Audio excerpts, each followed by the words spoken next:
Hello friend, তো আমি চলে এসেছি আমার বোনের আজকে বার্থডে। আর এখানে দেখতে পাচ্ছ আমার মা দিদা মিলে সবাই লুচি পুরি ফাটতে শুরু করে দিয়েছে, আর আমি খেতেও শুরু করে দিয়েছি। তো যেখানে যাচ্ছি সেখানে খেতে শুরু করে দিয়েছে। আর এখানে দেখো পেতনির এখন বার্থডে হবে। এই যে পেতনিটাকে, এই যে পেতনিটা দেখতে পাচ্ছ কি সুন্দর হাই করছে।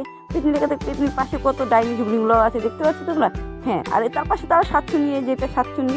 তো যাই হোক, ওটা টুম্পা সাতচুনি। এখন যাই হোক পেতনিগুলোর পূজা হচ্ছে। তো পেতনিগুলোর পুজোটা করছে খুব সুন্দর করে, তোমরা দেখেছো ফার্স্ট টাইম পেতনিগুলোর পুজো। তো যাই হোক, এখন পেতনির হলো বার্থডেও আবার হয়, ভাবতে পারছো পেতনির আবার বার্থডেও হয়। তো যাই হোক, আজকে দেখো আমার ব্লগে পেতনির বার্থডে হয়। যাই হোক, আমি একটু ভাবলাম পেতনিগুলো ভালো করে একটু মানে পুজো করি। তো ওই জন্য আমি একটু ভালো করে পুজোটা করছিলাম, আর ভাবছিলাম পেতনিগুলো পুজোটা কী মন্ত্র দিয়ে শুরু করবো। তো যাই হোক, ভালোভাবে আমি মন্ত্রটা দিয়ে শুরু করলাম পেতনির পুজোগুলো। তো যাই হোক, পেতনিগুলো যেন আমাকে না ধরে আবার।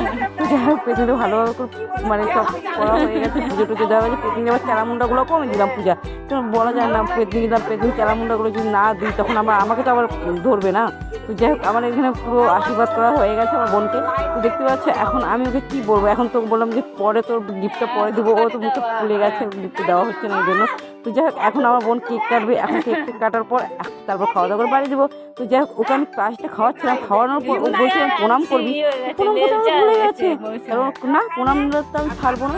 তো দেখতে পাচ্ছি আমি পাটা ঠাকুরে ওর কাছে আগিয়ে দিয়েছি। তো যাই হোক, ও আমাকে প্রণামটা করেছে, এটাই সব থেকে বড়ো। তো যাই হোক, আশীর্বাদ করতে খুব ভালো থাকো, খুব বড়ো হও, এটাই আমি চাই। তো যাই হোক, ওকে আমি শাসনও করছিলাম আমি। তো যাই হোক, এখন কেক কাটা হয়ে গেছে।